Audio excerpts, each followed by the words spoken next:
பிரச்சனை தான் வந்ததே இல்ல. என் நண்பனை போல் யாரும் இல்ல இந்த பூமியில.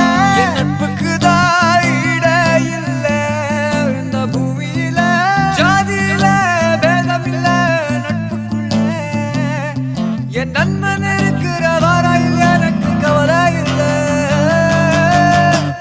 இப்ப எல்லாம் முடிஞ்சு போச்சு, என் நெஞ்சில் ஞாபகமாச்சு. இப்ப